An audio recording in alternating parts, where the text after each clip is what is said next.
दिनेश भाई साहब को बुलाते हैं, वो आए और हमारे आज के मुख्य अतिथि को सस्नेह आमंत्रित करने का कष्ट करिए। जी आदरणीय दिनेश भाई साहब।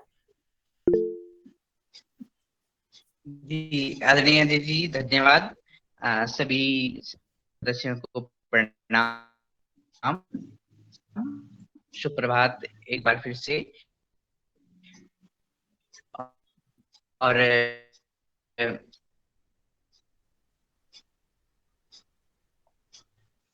दीदी जी ने सुंदर योग कराया, मैं देर से जुड़ा, उसके लिए क्षमा प्रार्थना।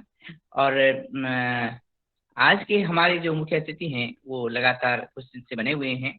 सुजलाम सुफलाम की बातें हो रही हैं और आज वो तकनीकी पक्ष रखने वाले हैं, जैसे उन्होंने कल बताया। तो आदरणीय आपका बहुत बहुत स्वागत कि आज आप जैविक जल, जैविक भोजन और साथ में उसका तकनीकी पक्ष आपकी तरफ से क्या रहने वाला है, उस विषय पर आपका स्वागत है। बहुत बहुत अभिनंदन आपका सर। आदरणीय श्री अरविंद कर्वे साहब, हमारी आवाज सुने हों तो।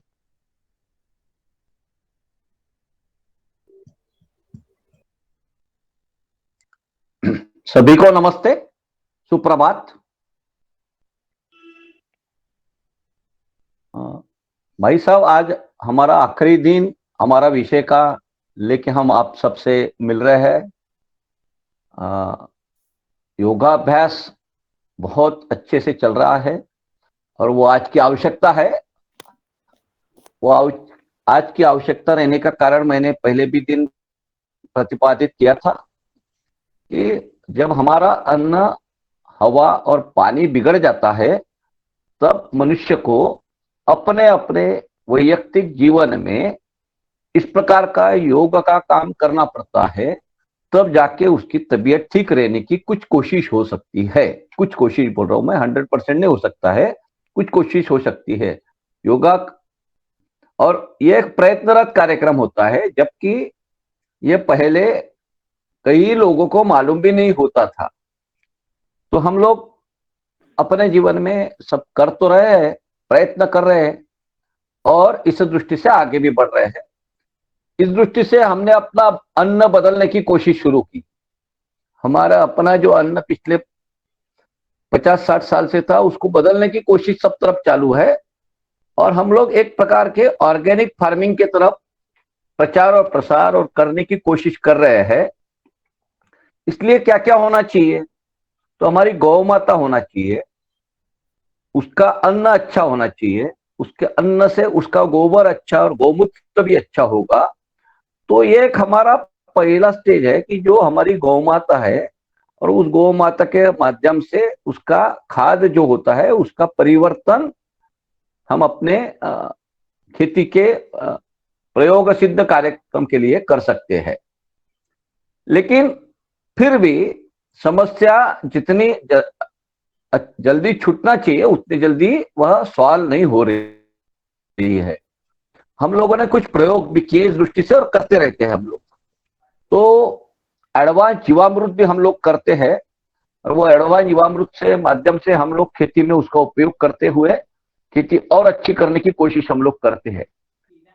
तो हर बार इंप्रूवमेंट्स करने का कार्यक्रम हम करते रहेंगे तो हमारी खेती अच्छी हो जाएगी। तो सबसे पहले मैं यह विषय रखना चाहता हूं कि देखो, हम सभी लोग पिछले 3 दिनों से ये साथ चर्चा कर रहे हैं कि कुछ रिजल्ट ओरिएंटेड वर्क हो जाए। अब जो हुआ है वो भी बताना चाहूंगा। तो हमारे देश के साइंटिस्ट ने जिस प्रकार से हमारे वर्ल्ड वाइड, जैसे मैंने बताया कि एक जमाने में मैं जिस कंप्यूटर से या फिर जिस मोबाइल से आपसे बात कर रहा हूं, वो एक जमाने में लगभग 2 एकड़ लैंड में तैयार होने के प्रोसेस में था, बनाया गया तब। अब फिर उसको रिड्यूस करते हुए आज के तारीख को तुम और हम ये छोटे मोबाइल में हम इंटरनेट, इंटरनेशनल, वर्ल्ड वाइड सब कुछ देख सकते हैं। इतना छोटा बनाने का काम सातत्य से चलते गया, इसको लगभग 100 साल लगे हैं। इसी प्रकार ये सूक्ष्म बनाता हुआ, छोटा बनाते हुए ये सिलसिला कंटिन्यू आज भी चल रहा है। इसी प्रकार से नेचर का जो नेचर है, जो बायोडाइवर्सिटी का जो जंगल है, और हर जंगल जो होता है या पेड़ पौधे जो होते हैं, वो पानी के शुद्धिकरण करने का बेसिक काम करते हैं। और जो बेसिक काम पानी शुद्धिकरण का जो होता है वो पेड़ पौधों के माध्यम से होता है। तो हमारे देश के साइंटिस्ट ने क्या बनाया? तो हमारे देश के साइंटिस्ट ने 1973 से लेकर अपना कंटिन्यूस रिसर्च वर्क करते हुए, जो कि मैं उनके साथ 25 साल से जुड़ा हूं, तो उन्होंने क्या किया? तो उन्होंने भी 1 एकड़ जंगल का जो वर्किंग सिस्टम है, जो होती है कि it generate oxygen and trap carbon dioxide and pollution and get the oxy rich system to the nature. इस प्रकार से ही ये नैनो टेक्नोलॉजी हमारे देश में भी बनाई गई है। जब ये शुरुआत हुई तो ये जमीन में डालने की सबसे पहले व्यवस्था थी। यानी हमारे खेतों में हम लोग 1 टन मटेरियल डालते थे, जिसको हम गौ माता के माध्यम से और सब जो कंपोस्टिंग है, डिग्रेडेशन है, डिग्रेड सिस्टम से है, उसमें सब कन्वर्शन प्रोसेस करते हुए वो 1 टन हम डाला करते थे।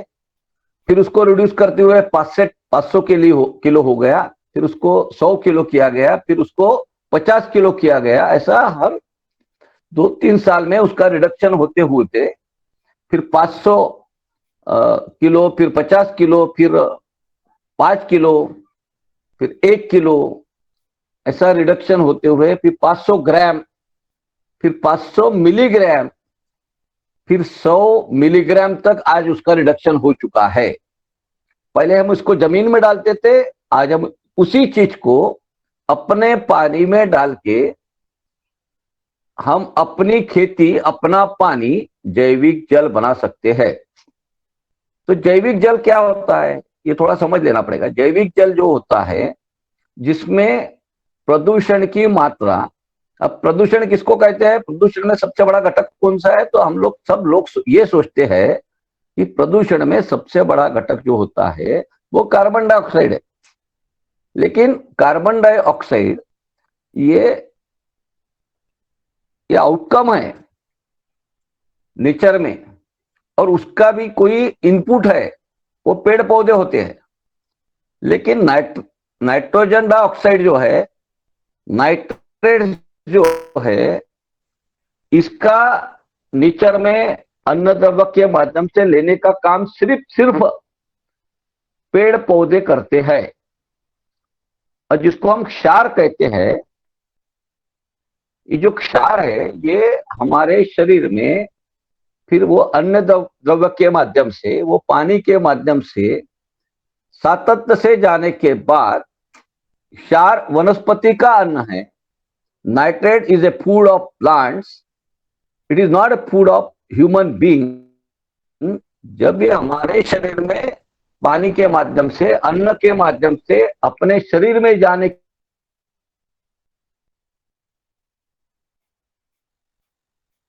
प्रोसेस शुरू हो गई, तब जाके ये समस्या ह्यूमन बीइंग की, जैसा कि मैंने बताया कि आज के तारीख को जो हमारा केमिकल फर्टिलाइजर से बना हुआ अन्न जो है, उस अन्न को पेस्ट लगता है।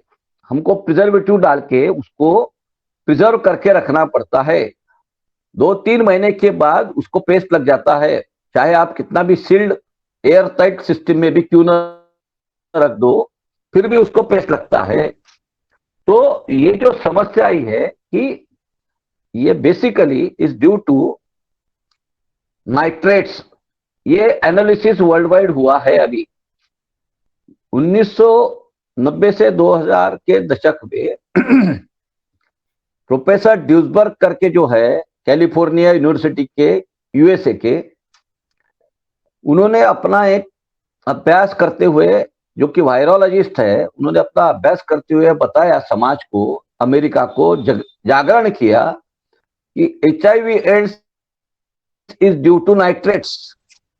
जो तो HIV AIDS is due to nitrates का उन्होंने जब ये स्टेटमेंट किया, तब थोड़ा सा जागरण अमेरिका में, अमेरिका सरकार और वो सिस्टम में हुआ कि व्हाट इज दिस नाइट्रेट। तो उनका वो प्रोफेसर ड्यूसबर्ग के साथ फिर सरकार और ये सब मिलके चर्चा हुई, किस प्रकार से आता है, क्या होता है, फिर ये क्या करना पड़ेगा।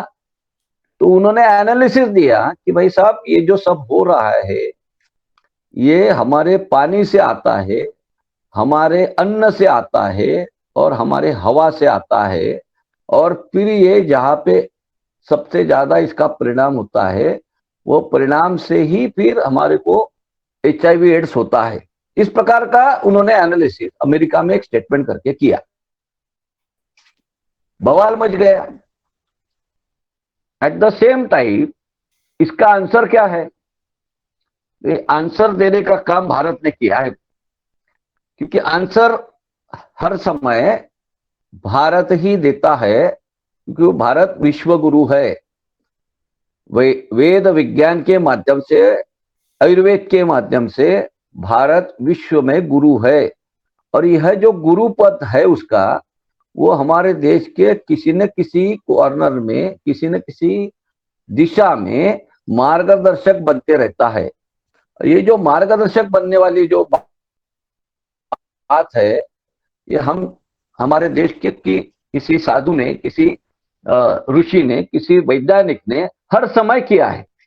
ऐसा ही यह विज्ञान का जो आविष्कार है, यह देने का काम हमारे देश के साइंटिस्ट ने किया है। तो इसी प्रकार से नाइट्रेट के कारण सिर्फ HIV एड नहीं होता है। तो हमारे देश के साइंटिस्ट ने नाइट्रेट के कारण ही वायरसेस का डेवलपमेंट होता है, नाइट्रेट के कारण ही मलेरिया होता है, नाइट्रेट के कारण ही डेंगू मलेरिया होता है। तो हम लोग ये विचार करेंगे कि 1970 से 80 के दशक में हमारे देश में कान में गुनगुनाने वाला पहला मॉस्किटो तैयार हुआ। उसके बाद के दशक में फिर थोड़ा सा काटने वाला मॉस्किटो तैयार हुआ। फिर उसके बाद चिकनगुनिया का आया, उसके बाद डेंगू का चला, तो फाल्सीफेलम मलेरिया का बीच में चला। तो ये जो अलग अलग प्रकार के मॉस्किटो डेवलपमेंट हुआ है, जैसे जैसे पॉल्यूशन बढ़ते गया पानी का, वैसे वैसे वेरियस टाइप्स ऑफ मॉस्किटो की डेवलपमेंट पानी में होने की प्रोसेस शुरू हो गई। क्योंकि पानी जैसा खराब होता है उसमें ब्रीडिंग ऑफ मॉस्किटो होता है। ये एक एनालिसिस हमारे देश के साइंटिस्ट ने बताया। उसके हिसाब से क्या पॉल्यूशन है, तो नाइट्रेट की लेवल्स जैसी जैसी पानी में वेरिड होती है, उसके हिसाब से फिर हम इसको एनालाइज करते हैं। तो गुनगुनाने वाले मॉस्किटो क्यों है, इसका विचार न करते हुए मनुष्य ने अपना प्रोटेक्शन कर लिया कि नेट लगा ली और नेट के अंदर में सोया करते थे। फिर काटने वाला आया और नेट का ज्यादा उपयोग होने लगा भारत में। फिर उसके बाद यदि विचार करेंगे तो फिर रिफिल्स आ गए। फिर हमारे घरों में ऑल आउट का रिफिल चल रहा है और हमको मच्छर क्यों काट रहा है ये सोचे बगैर हम पूरे, अच्छा ये जो हुआ है ये सिर्फ समर ट्रॉपिकल जोन में हुआ है, ये भी ध्यान में लेने की बात है। ठंडे प्रदेशों में मॉस्किटो डेवलपमेंट नहीं हुआ है, अभी होने लगा है कुछ प्रदेशों, इसके पहले नहीं होता था। क्योंकि जो WHO जो है उन्होंने 1950 में ये कहा कि this standard water you must drink, और वो standardization of water drinking process में जो वाटर ट्रीटमेंट प्लांट्स है उसके द्वारा जो हमारे घर में पानी पहुंचाने की प्रोसेस चालू हुई, वो वर्ल्ड वाइड जब चालू हुई तो उसमें स्टैंडर्ड नॉर्म फिक्स किए गए, जिसमें बताया गया कि यदि आप 40-45 नॉर्म्स उसमें है, उसमें यदि देखेंगे तो कुछ जगह पे नो रिलैक्सेशन ये शब्द प्रयोग किया गया है। ये भी मैं आपसे शेयर कर सकता हूं आपके व्हाट्सएप ग्रुप के ऊपर। तो वो जो स्टैंडर्ड नॉर्म्स है उसके हिसाब से सोचा गया कि ये ऐसा होना चाहिए। तो नाइट्रेट जो है वो 45 ppm विथ नो रिलैक्सेशन आपके पानी में होना चाहिए, ऐसा फिर बताया गया। और वो उस हिसाब से फिर 1500 से 1500 तक TDS होना चाहिए, फिर क्लोराइड्स इतने होना चाहिए, फ्लोराइड्स इतने होना चाहिए, आयरन इतने होना चाहिए। ये सब पानी में आने की प्रोसेस के कारण ये इतने मिनिमम होना चाहिए या मैक्सिमम होना चाहिए, इसके बारे में वर्ल्ड वाइड चर्चा हो गई और उस हिसाब से पानी सब तरफ मिल रहा है। फिर नाइट्रेट का जो नहीं था जहां पे, वहां पे फिर नो रिलैक्सेशन स्पेस में उसमें कुछ जगह पे आना चाहिए करके वो ऐड होते गया, और जहां पे था वहां पे उसको मेंटेन करने के लिए प्रोसेस हुई। तो इस प्रकार से धीरे धीरे पूरे भारत में, फिर पहले तो रूरल में मॉस्किटो नहीं था, साधारणतः मुंबई, दिल्ली, बड़े शहरों में, चेन्नई, कलकत्ता, इन शहरों में शुरुआत में मॉस्किटो का प्रजनन हुआ, क्योंकि यहाँ पे वाटर ट्रीटमेंट प्लांट के माध्यम से हम लोग अनुभव किए है कि वहां पे मॉस्किटो ब्रीडिंग हुआ। वो भी गुनगुनाने वाला, कानों में गुनगुनाने वाला मॉस्किटो था, और यहाँ से उसकी डेवलपमेंट हो गई to understand the variation in air pollution. तो एयर पॉल्यूशन इंडिकेटर था, बता रहा था कि मैं क्यों आया हूं, और पानी में इसका डेवलपमेंट हो रहा था करके पानी भी पॉल्यूटेड हो रहा था, और पॉल्यूटेड वाटर में इसका डेवलपमेंट होता है।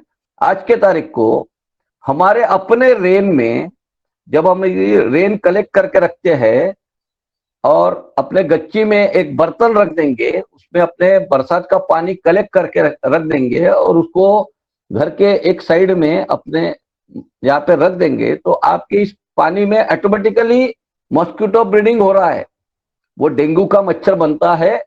और गवर्नमेंट ऑफ इंडिया का भी एडवर्टाइज है कि आपका पीने का पानी 8 दिन के अंदर आपको इसको निकाल के फेंक देना पड़ेगा। तो इस प्रकार से पानी का जो आज की समस्या बन गई है, उसका मेजर रोल जो हुआ है वो नाइट्रेट के वजह से हुआ है।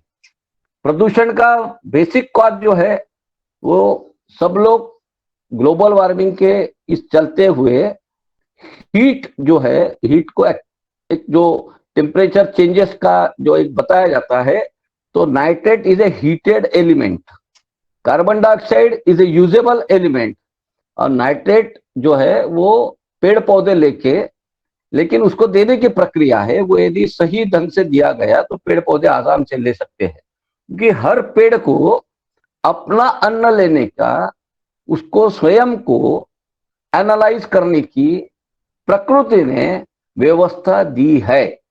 सिर्फ मनुष्य मात्र ऐसा है कि जिसको वो बताया या फिर उसको वो समझ लेने की कोशिश करना पड़ेगा या समझ लेना पड़ेगा ताकि वो अपने स्थिति में आ सके।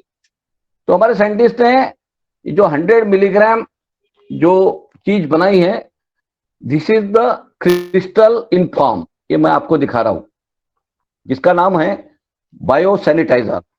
ये एक चीज है जिसको रिड्यूस करते हुए हमारे देश के scientist Bhawalkar ecological research institute जो एस्टेब्लिश एट पुणे है, इन्होंने रिड्यूस करते हुए इसको 100 मिलीग्राम क्रिस्टल फॉर्म में बनाया है।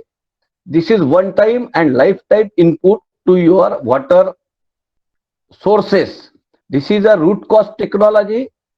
You have to put it to your water, you have to put it to your overhead tanks, you put it to your bore wells, you put it to your water from the corporations, water from the nagar parishad, जहां से भी आपके घरों में पानी आ रहा है उसमें आप डाल के ये रख सकते हैं। इसके जो उपयोग है वो बताता हूं। तो ये जब हम डालते हैं तो ये है 1 एकड़ land of forest, rainfed forest.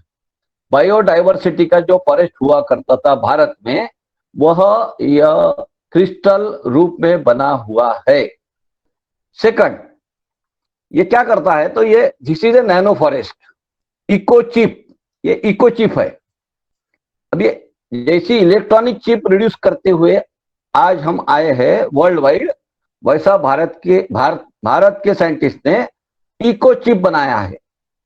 ये इको चिप जो है, जैसा इलेक्ट्रॉनिक चिप का, उसका एक परिणाम हम लोग अनुभव कर रहे हैं मोबाइल के माध्यम से, कंप्यूटर के माध्यम से, रिडक्शन।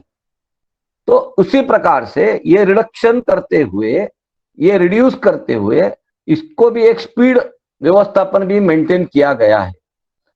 तो ये घुलते नहीं हैं, डिसॉल्व नहीं होते, और ये आप किसी भी लिक्विड में डाल के अपने जीवन में इसका आनंद ले सकते हैं। तो किसी भी लिक्विड में है। मैंने कई सालों से मैं अपने बोतल में एक क्रिस्टल डाल के पूरे भारत में घूमता हूं, और ये क्रिस्टल के माध्यम से कहीं का भी पानी भरता हूं, किसी भी रेलवे स्टेशन का, किसी भी बस स्टैंड का, किसी भी बोर का पानी भरता हूं, और विद इन ए 5 मिनट्स ये ड्रिंकेबल वाटर बन जाता है, पोर्टेबल वाटर बन जाता है। ओरिजिनल टेस्ट के साथ ये टेस्ट चेंज हुई हम लोग महसूस करते हैं, और ये पानी पीने लायक बन जाता है। हम लोग ये पानी आराम से पी सकते हैं, हमको कोई भी किसी भी प्रकार से कोई प्रकृति में बदलाव महसूस नहीं होता। जबकि आज हम लोग बिस्लरी पीने के बाद भी महसूस करते हैं। ये पानी पीने के, this is A healing water. ये जो पानी बन रहा है ये हीलिंग वाटर है। ऑक्सीरिच वाटर जो होता है वो हीलिंग वाटर होता है, या फिर इसको हम और एक शब्द में आज प्रयोग चल रहा है, इसको अल्कलाइन वाटर भी बोल सकते हैं। अब ये अल्कलाइन और एसिडिक सिस्टम जब आती है तो केमिकल की जो प्रोसेस है, जिसको हम इनऑर्गेनिक बोलेंगे, ये इनऑर्गेनिक प्रोसेस भी कन्वर्टेड इनटू ऑर्गेनिक प्रोसेस, तो ऑक्सीरिच प्रोसेस बनती है। और ये ऑक्सीरिच प्रोसेस बनने के बाद जो पानी हम पीते हैं उससे हम अपना जीवन समृद्ध कर सकते हैं, और ये अपना जीवन बिना मेडिसिन से चल सकता है, या फिर जो मेडिसिन ले रहे हैं उनको उसका फायदा मिल सकता है, क्योंकि this is the input required to your body. अब हमारे शरीर में पिछले 50 साल से सातत्य से, चाहे वो कारपोरेशन का पानी हो, चाहे फिर हमारे बोर का पानी हो, चाहे फिर हमारा कोई भी पानी हो, ये सब पानी में नाइट्रेट की मात्रा वेरीड होते गई है इन डिफरेंट फॉर्म्स। अब ये होने के कारण क्या हुआ, तो हमारे शरीर में जाने के बाद किडनी जो है ये इसको फिल्टर नहीं करती है। नाइट्रेट इसमें का जो पार्ट है, it is the food of plant. लेकिन यदि फूड ऑफ प्लांट बोलेंगे तो फिर हमारा जो पानी, इसमें की जो नाइट्रेट है उसका क्या होता है, तो इसको ऑक्सीजन के लॉक लग जाते हैं, और इसको ऑक्सीजन के लॉक लगने के बाद ऑक्सीरिच वाटर बनता है जो हमारे शरीर में जाता है। फिर किडनी को उसको फिल्टर करते की प्रोसेस में वो ब्लड में नहीं जाता है। तो ये समझ लेना चाहिए कि हमारे पिछले 60-70 सालों में हमारे देश में लगभग 60-70% लोग बीपी से बीमार है, डायबिटीज से बीमार है, और कई रोगों से बीमार है। तो ये जो हमारी जड़ें जो है, जिसको गट बैक्टीरिया बोला जाता है शरीर में, वो गट बैक्टीरिया जो है वो जितना मजबूत होगा, तो हमारे शरीर में तो 70% पानी है। अभी तो 70% कुछ हम केमिकल युक्त पीते हैं, तो हमारी समस्या तो कम होने वाली नहीं है। तो हमको तो चाहिए जैविक वाटर। हर जीव को जैविक वाटर की आवश्यकता है, हर जीव को, चाहे वो पेड़ हो, चाहे फिर वो जलचर प्राणी हो, तो कई प्रकार के स्पीसीज खत्म हो चुकी है, ऐसा हमको बताया जाता है। जो हम 50 साल पहले अपने खेतों में भी देखते थे, वो जैविक व्यवस्थापन भी खत्म हो चुका है। तो इसको दुरुस्त करना है हमको। ये दुरुस्त करने के लिए बेसिकली हमको इस प्रकार की व्यवस्था से प्रैक्टिकली उपयोग करते हुए भविष्य में चलना पड़ेगा, जो हमारे देश के साइंटिस्ट ने बनाया है। तो बिलीव इट, ये बिलीव करने की बात है। User is the best answer, ये पहली बात हो गई। दूसरा जो है, हमारी खेती में दूसरा सबसे बड़ा जो तबका है वो है जमीन का तबका। और जमीन के अंदर दुरुस्ती यदि हमको खेती में करना है, हमारी गौ माता का जो अन्न है वो बिगड़ा हुआ है, फिर भी वो कुछ अच्छा देने की गोबर के माध्यम से कोशिश करती है। उसका पानी बिगड़ा हुआ है, फिर भी वो अपना उसकी जो प्रोसेसिंग साइकिल दिया है खाने के बाद और देने के बाद, वो भी क्वालिटेटिव कुछ प्रमाण में अच्छा है। तो हम लोगों ने कुछ प्रयोग किए हैं, और प्रयोग के माध्यम से हम लोग अपने गैया को, जैसे हम छोटे बच्चों को सुवर्ण प्राशन देने का कार्यक्रम करते हैं, उस प्रकार से अपने गैया को हम लोग सुवर्ण प्राशन देके, अच्छा पानी देके, अच्छा अन्न बना के, उसको हमने उसके जो माइक्रोब्स है उसको बढ़ाने की कोशिश की। और आज के तारीख को हम लगभग जो 500 माइक्रोब उसके गोबर में थे, वो लगभग अभी 50,000 माइक्रोब तक हम लोग पहुंचे हैं। उसके गोबर में लगभग 1 लाख माइक्रोब्स होते हैं। और ये 1 लाख तक जब हम पहुंचेंगे, तब हमारे खेतों में जब ये घूमने लगेगा, तो हमारे खेत में हमारा जो ऑर्गेनिक कर्व है वो गति से बढ़ने की प्रोसेस हो जाएगी, और वो लगभग 2-3-4 साल में वो 2% तक चले जाएंगी, जबकि आज वो 0.05% है। तो हमें लगता है हम लोग ऑर्गेनिक फार्मिंग कर रहे हैं, हम लोग गोबर और इसका उपयोग करते हुए उसमें प्रोसेस कर रहे हैं, हम नया डेवलपमेंट कर रहे हैं। तो एक प्रोसेस है। आज के तारीख को हमारे देश के जितने भी वैज्ञानिक है, इस संदर्भ में काम करने वाले, कृषि क्षेत्र में काम करने वाले, वो बता रहे हैं कि लगभग 1 हेक्टर में 21 टन गोबर यदि हम कंटिन्यूस 3 साल में डालेंगे, लेकिन ये नहीं बता सकते कि कौन सा गोबर, कौन सा गोबर का खाद। तो हम इस दृष्टि से विचार करने की आवश्यकता है कि हमारी जो गौ माता है, आप विचार कीजिए, मैं जो उसको उदाहरण के साथ स्पष्ट करता हूं, आप गोबर को भी आज एकत्र करके रखिए और आप अनुभव कीजिए कि यदि हम उसके अंदर में अप एंड डाउन यदि नहीं करते हैं थोड़ा भी, तो हम महसूस करेंगे कि जो गोबर है उसके अंदर में भी अंगार होती है, उसका टेम्परेचर बढ़ा हुआ होता है।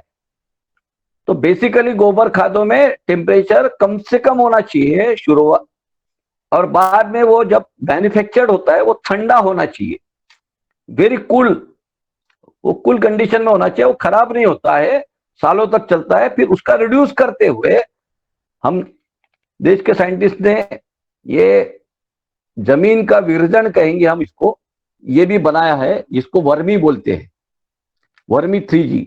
तो ये जो 2 प्रोडक्ट है, इसी का मैन्युफैक्चरिंग हुआ है।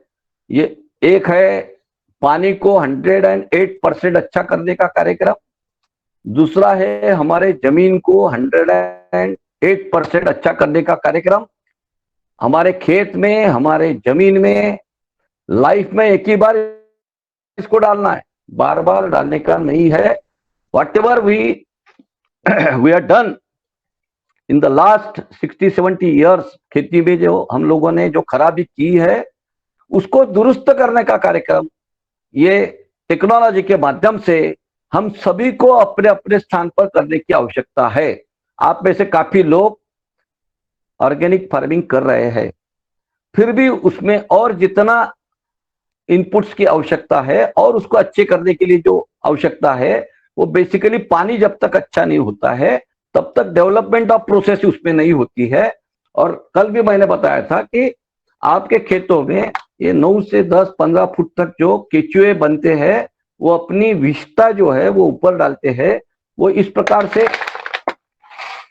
होती है, और ये जो विषता जब अपने जमीन के ऊपर आती है तो माइक्रोब जो होते हैं हमारे खेतों में वो कैरियर होते हैं, और वो कैरियर अपने प्लांट के रूट तक उसको लेके जाने की पूरी कोशिश करते हैं। At the same time earthworm जो अप डाउन करते हैं उसके कारण पोरोसिटी तैयार होती है, वाटर रिचार्ज होता है, और वाटर रिचार्ज होने के कारण हमारा खेतों का पानी खत्म नहीं होता है। हमारे खेतों को कंटिन्यूस रेन से इनपुट जो मिलता है वो लाइफ टाइम चलते रहता है।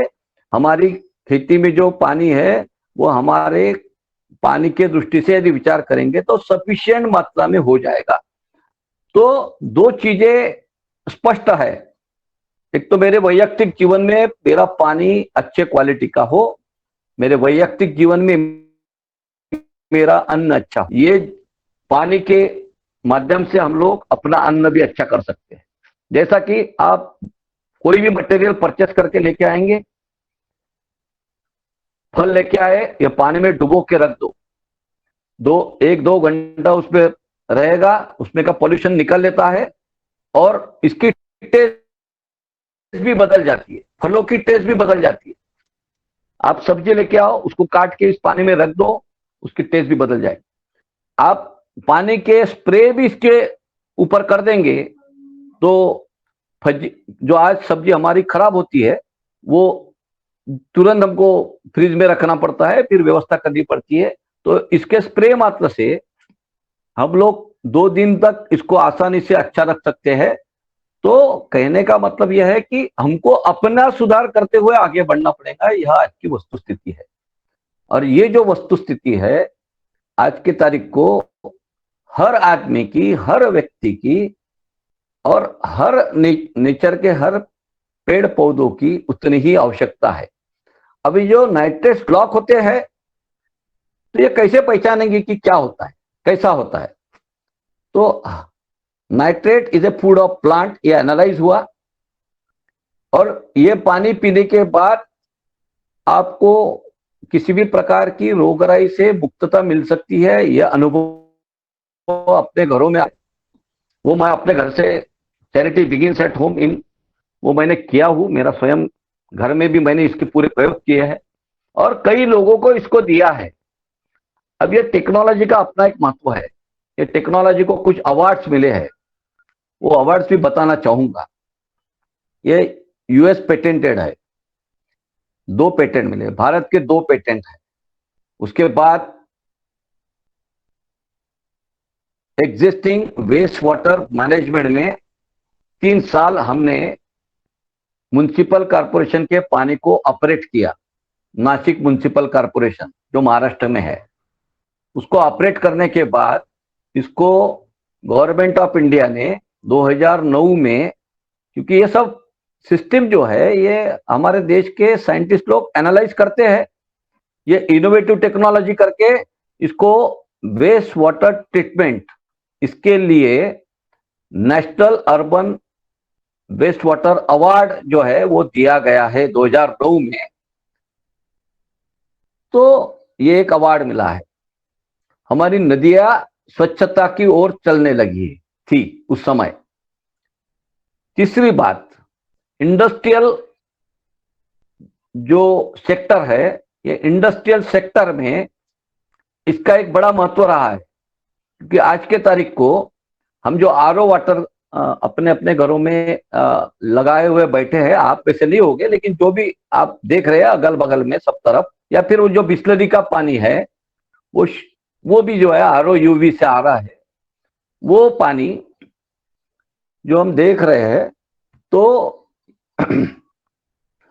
ये जो साइकिल चालू हुआ है, तो ये आरओ वाटर आया है कहां से? तो ये इंडस्ट्री में जो हमारे पावर प्लांट्स होते हैं, बॉयलर्स होते हैं, वो बॉयलर्स के अंदर डीमिनरलाइज वाटर भेजने के लिए ये आरओ प्लांट का जन्म हुआ है। ये पहले विदेश में हुआ, फिर अपने यहाँ पे आया और अब आज हर जगह पे लगा हुआ है। लेकिन इसके पहले जितने भी बॉयलर थे भारत में, उसके deposition of salt is not a problem, because there is no excess nitrates in our water अपने पानी में 0 से 5 ppm तक ही नाइट्रेट की मात्रा हुआ करती थी। गंगा में इसकी विशेषता है और इसके कारण ये पानी गंगा के अगल बगल में जो खेती चल रही थी वो काफी अच्छी चल रही थी। उसका उत्पादन भी सबसे ज्यादा वर्ल्ड रिकॉर्ड है। जैसा कि गन्ने का रिकॉर्ड उत्पादन ये 104 टन का अंग्रेजों ने लिख के रखा है। तो ऐसे कई सारी चीजें हैं कि जिसके बारे में हम चर्चा आगे में भी कर सकते हैं चाहे तो हमारा उत्पादन के ऊपर जो प्रश्न चिन्ह खड़ा किया गया कि 140 कोटि जनता है, इसकी खाने की क्या व्यवस्था है, इस प्रकार से जो चरवण भी बीच में हुआ उसको भी हमको समझ लेना पड़ेगा करके मैंने पहले दिन बताया था कि हमारा जो अन्न द्रव्य तैयार होता है उसमें से गवर्नमेंट ऑफ इंडिया ने 2014 में डॉक्यूमेंटेशन को सुप्रीम कोर्ट में सबमिट किया है कि जो तैयार होता है उसमें से 25% खराब होता है। तो खराब अन्न क्यों पैदा करें, ये समाज के सामने आना चाहिए। तो अच्छा अन्न तैयार करने के लिए क्या करें, ये विचार लेके हम लोग काम कर रहे हैं। जीरो बजट की जो खेती है वो पानी के माध्यम से होती है, अपनी गैया के माध्यम से होती है, अपनी गैया का गोबर गोमूत्र के माध्यम से होती है। 1950 में हमारे गायों की संख्या बहुत बड़ी पैमाने आराम से थी। वो सहजता से अपने खेतों में घूमती थी, जंगलों में घूमती थी और उसका जो मलमूत्र है वो अपने जमीन के ऊपर सहजता से कार्यरत होता था। माइक्रोब्स तैयार हो जाते थे करके कोई एक्स्ट्रा एफर्ट लेके हमको उस समय कुछ नहीं करना पड़ता था। हमारा रेन भी पैटर्न बहुत अच्छा था। हमारा रेन अच्छा होने के कारण सहजता से पानी में परकोलेट होने की प्रोसेस भी हो जाती थी और नदियां भी हमारी उफान पे नहीं रहती थी। और हमारा जो डिजास्टर मैनेजमेंट है जो आज हमारे यहाँ पे कार्यरत है वो डेंजरस जोन की तरफ जो चले गया है उसकी भी आवश्यकता नहीं थी। ये सब पिछले 50-60 साल में जिस प्रकार से हम लोगों ने प्रोसेस हुआ है और ये बताया गया कि अपना अन्न द्रव्य कम हो जाएगा। तो भाई साहब मैं आपसे फिर से बताता हूं कि जो सकस अन्न होता है जिसमें ताकत होती है वो अन्न की ताकत हमारे शरीर को डाइजेस्ट करने के लिए 8 से 10 घंटे लगते हैं। जब वो केमिकल युक्त होता है तो वो केमिकल युक्त बार बार खाने की इच्छा होती है क्योंकि वो डाइजेस्ट न होते हुए भी सिर्फ हमारे इंटेस्टाइन में जाके बैठ के उसका आउटकम हो जाता है। तो हमारा कन्वर्जन जो है इंटरनली वो बहुत ताकतवर हुआ करता था और वो जो ताकतवर होने का कारण भी था कि जठराग्नि के बाद ही खाने का वो भी एक साइकिल हमारे देश में चलती थी। लेकिन आज तो ऐसा है कि घर से सुबह निकलते हैं तो नाश्ता करने बढ़ जाते हैं कहीं पे भी और फिर बीमारी का घर भी हम भी बन जाते हैं। तो इस प्रकार की जो साइकिल चली है पिछले 50-60-70 साल में तो हमने अपना सब कुछ खोया है और we adopt the system but we are not adopting at a faster rate. So that's why we are not Sri Lanka. हम लोग श्रीलंका नहीं है। हम लोग धीरे धीरे परिवर्तन करते हुए अपने खेती में प्रयोग करते हुए लोगों के साथ उसको एक साथ कार्य करते हुए आगे बढ़ रहे हैं। महाराष्ट्र में भी काफी लोगों ने ये टेक्नोलॉजी के साथ अपनी खेती की है और कर रहे हैं और उनके खेती के रिजल्ट भी बहुत अच्छे हैं।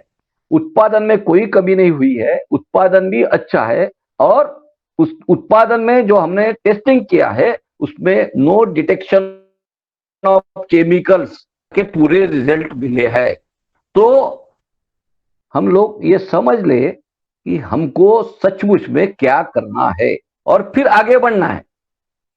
इसके संदर्भ में जो भी इंफॉर्मेशन है वो मैं आपको अपने ग्रुप के ऊपर कुछ वीडियोस है उसके माध्यम से, कुछ रिजल्ट्स है उसके माध्यम से शेयर करने की 100% कोशिश करूंगा, आपको देने की कोशिश करूंगा।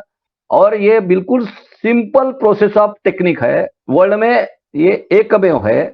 भूगर्भ का पानी रूट कॉज जिसको बोलते हैं, जड़ से पानी अच्छा करना, ये एकमेव टेक्नोलॉजी आज वर्ल्ड में है। ऊपर में कई टेक्नोलॉजी आई है जो भूगर्भ के ऊपर का पानी फिर कोई मशीन लगा के कर रहा है, कोई आरओ लगा के कर रहा है, लेकिन no thinking in natural way. This is a natural way of thinking This is a natural process, no hazardous and no dangerous for the human being as well as the ecology. अब ecology में क्या परिवर्तन होता है, तो total ecology changes.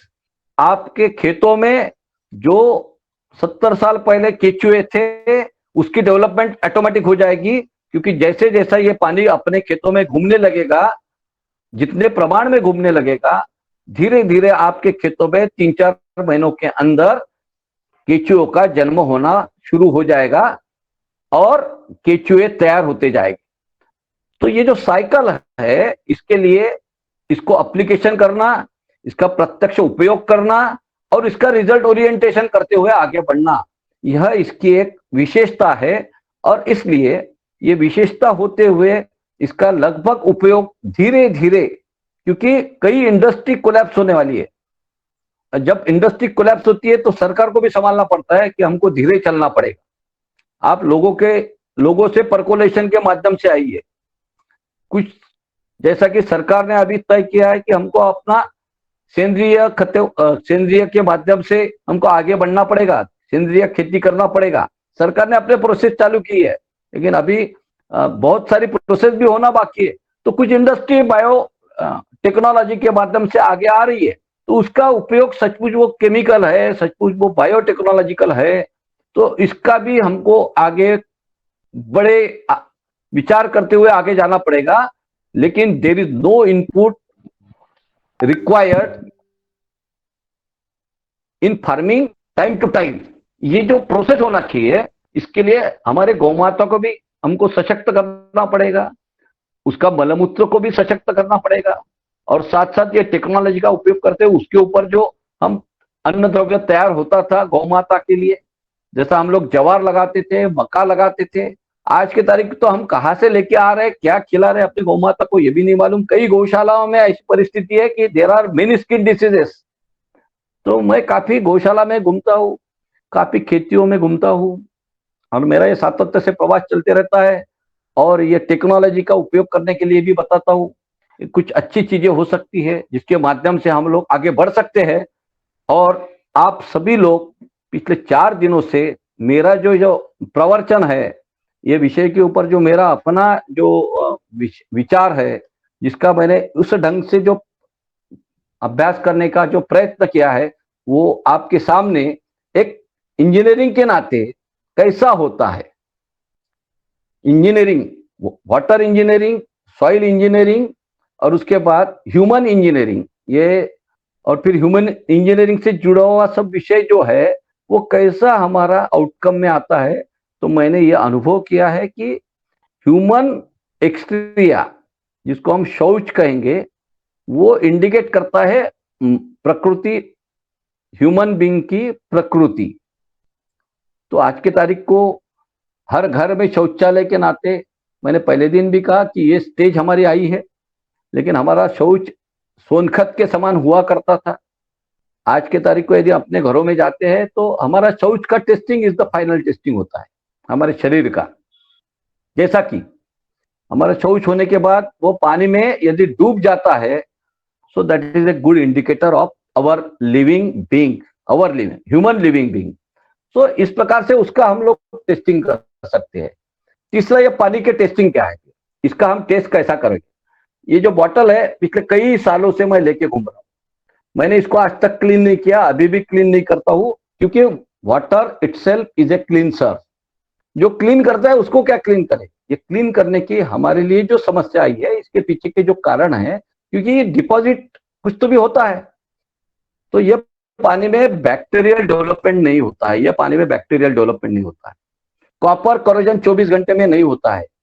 तो जैसा कि हमारे घर में आज की तारीख को जो भी पानी है, उसमें आप अनुभव कीजिए कि यदि प्लास्टिक की बकेट है, वो बकेट के हमने एक प्लास्टिक का मग्गा उसमें डाल के रख दिया, तो दूसरे दिन 24 घंटे के अंदर हमको एक महसूस करेंगे उसके ऊपर एक स्लाइम आ जाती है। What is this slime is? This is A bacterial development and bacterial water which indicate that the deposition of bacteria will be on that particular layering of that bucket as well as on the magga. So ये हमको indicate कर रहा है, लेकिन हम उसको समझने के लिए विचार नहीं करते हैं और ये सब सिलसिला चलते रहता है।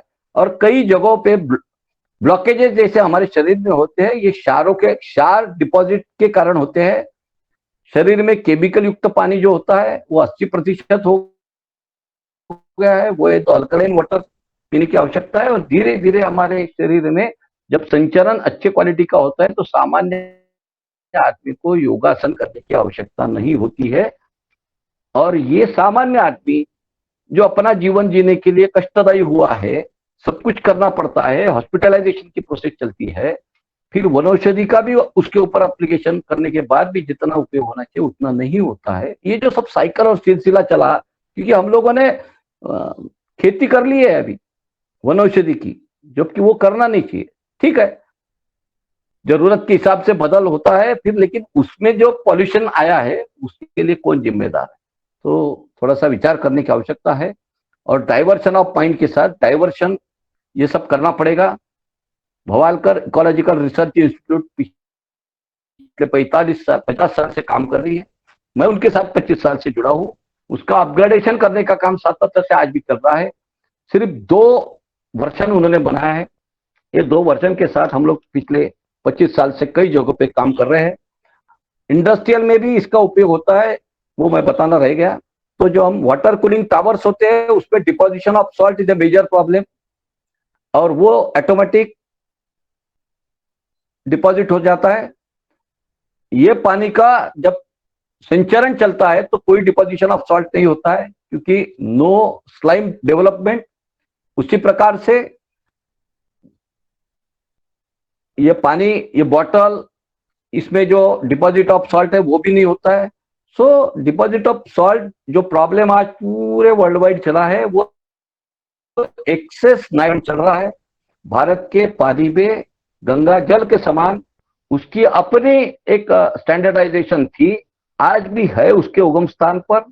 वो हो वैसा ही चले, इस दृष्टि से विचार करते हुए मैं दो बातें आखिरी में रखता हूं। जैसा मैंने बताया था पहले भी कि हम लोग 2 तरह का पानी भारत में घूम रहा है। एक तो है बर्फीली हिमालय से आने वाली सभी नदियों का, दूसरा है जो बिना बर्फीली नदियां है। ये दोनों नदियां हमारे तरफ 12 महीने बहती थी। आज की तारीख को समुद्र की लेवल हमारे देश की पिछले 25 साल से सातत्य से बढ़ रही है।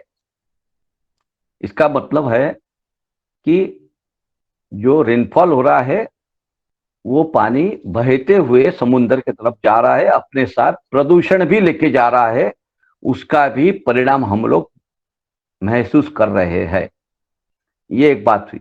तो लेवल बढ़ती है, लेकिन उसके 50-60 साल पहले यदि हमने विचार किए थे तो हमारे कोई डिजास्टर मैनेजमेंट नहीं था। तो हमारी जो वाटर लेवल थी भारत की, समुद्र की, वो कभी बढ़ी हुई नहीं थी। उस समय भी उतना ही रेनफॉल होता था, आज भी उतना ही रेनफॉल होता है, लेकिन आज पानी, ज्यादातर पानी बह के चले जाता है। तो वाटर लेवल सिस्टम ऑफ समुद्र है वो बढ़ते जा रही है। तो एक तरफ जो पानी रोका गया है वो बहुत सीमित है। हमें ऐसा लगता है कि अब लोगों ने बहुत पैमाने पे डैम्स बना के पानी को रोका है, वो बहुत छोटा है। लेकिन हमारा जो भूगर्भ है वो 200 फुट एवरेज खाली हो चुका है पूरे भारत में। तो विचार कीजिए, 3,000 किलोमीटर बाय 3,000 किलोमीटर के भारत देश में हमको किस प्रकार से काम करना पड़ेगा, और ये टेक्नोलॉजी को आगे लेके जाके आगे बढ़ना पड़ेगा। ये अपना विचार के साथ मैं अपने विचार और को विराम की स्थिति में आना चाहता हूं। आपसे कोई भी इस संदर्भ में प्रश्न है तो मैं आपसे साझा करूंगा। धन्यवाद। योगा आहार के इस मंच पर सातत्य से 4 दिनों से आपके साथ, हालांकि ये विषय आप लोगों को, काफी लोगों को मालूम था, इस बारे में कल जिक्र भी हुआ। फिर मुझे पहले से यदि कुछ मालूम हुआ रहता तो शायद मैंने पहले 2 दिन में यह विषय खत्म कर दिया रहता, लेकिन मालूमात होना चाहिए। ये जो कल बताया गया कि होना चाहिए, तो यदि वो मुझे भी पता चलता तो शायद मैं 2 दिन में अपना विषय को खत्म करता। आपके साथ बड़ा आनंद हुआ। 2 दिन से मैं अपने आपके साथ बात कर रहा हूँ, चर्चा कर रहा हूँ। आपकी भी कुछ बातें मैं सुन रहा हूँ और ये काम चल रहा है, आप भी इस काम से जुड़िए, पूरा भारत को सुजलाम सुफलाम करने में सहयोग कीजिए। भारत की टेक्नोलॉजी है, भारत को वैभव संपन्न हमारे को करना है, तो यह टेक्नोलॉजी भारत के बाहर जब जाती है तो हम भारत श्रीमंत होने की प्रोसेस हो जाएगी। एक जमाना था कि भारत का सोना बाहर गया, अभी फिर से ये कलयुग का सोना है, जो कलयुग का सोना सिमट कर सिर्फ इस 100 मिलीग्राम में बचा है। ये 100 मिलीग्राम का सोना जो है ये अमृत है, पानी का अमृत है, नेचर का अमृत है। ये अमृत को लेके जाके हम वर्ल्ड वाइड इसको पहुंचाएंगे। इस आशा के साथ भारत को श्रीमंत करना है, वैभव संपन्न करना है, सशक्त करना है, इस राष्ट्र को पुनर्चक्र करके एक वैभवशाली राष्ट्र बनाने की दृष्टि से हम आप सब जो प्रयत्न कर रहे हैं, इस स्वदेशी टेक्नोलॉजी के साथ हम ये कर सकते हैं, ऐसा विश्वास व्यक्त करते हुए मैं अपने विश्वास वाणी को विराम देता हूं। भारत माता की जय, वंदे मातरम।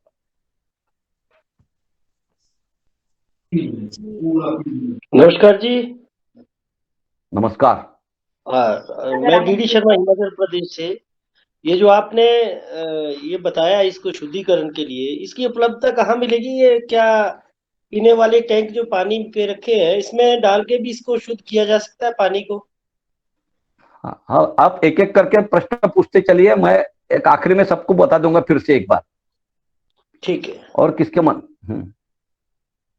सदन में और भी कोई आदरणीय हमारे आज के मुख्य अतिथि आदरणीय अरविंद जी काबड़े जी को आप कोई भी सवाल हो तो कर सकते हो।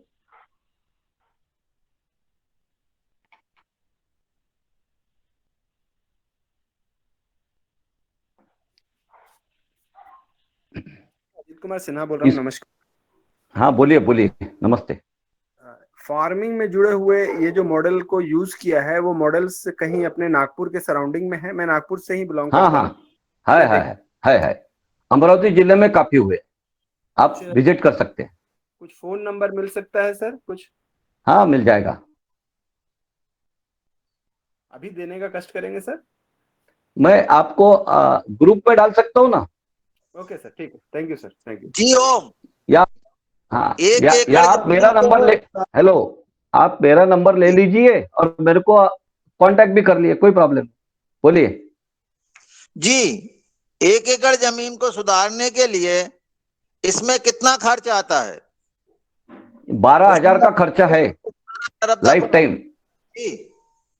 12,000 का खर्चा है लाइफ टाइम के लिए। पानी के लिए इसका 10,000 मिनिमम खर्चा है। आपने कितना जमीन में पिछले कई सालों से राशि उपयोग किया है उसके ऊपर इसकी मात्रा तय होती है।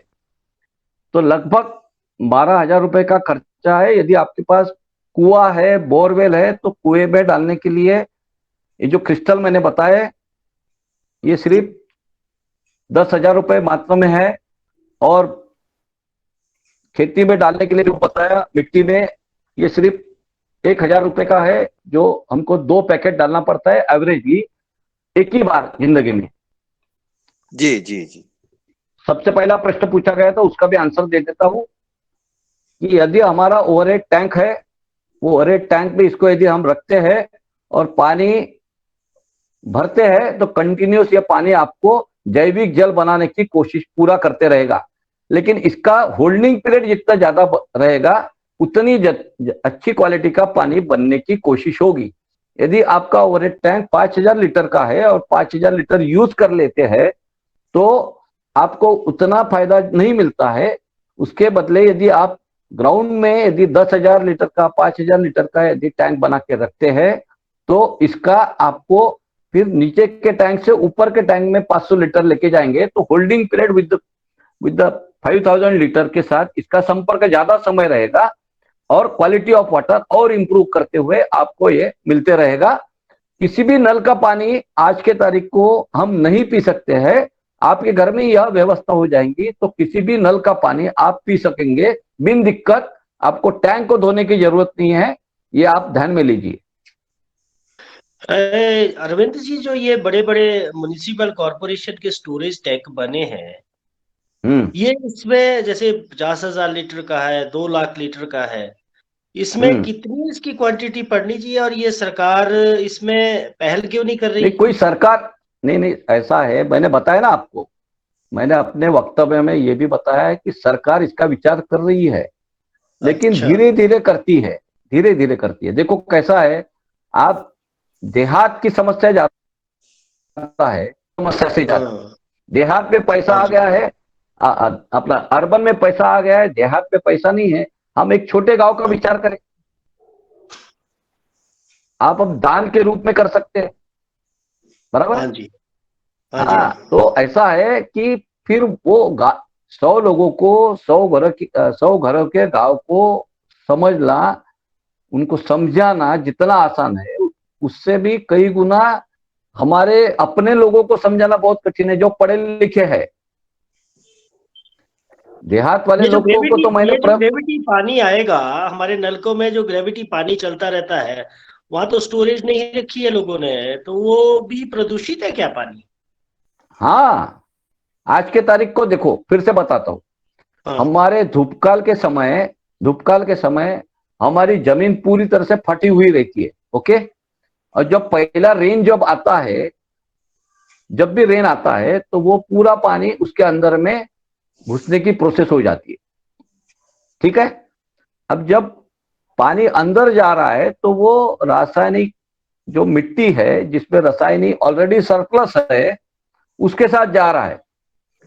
और हमारा अपना एक विशेष अभ्यास है कि हम लोग होली क्यों मनाते हैं। भारत एकमेव राष्ट्र है पूरे वर्ल्ड में कि जो होली का महोत्सव करता है, और यह होली का महोत्सव करते समय उसमें पूरा अन्न द्रव्य का हम समर्पण करते हैं।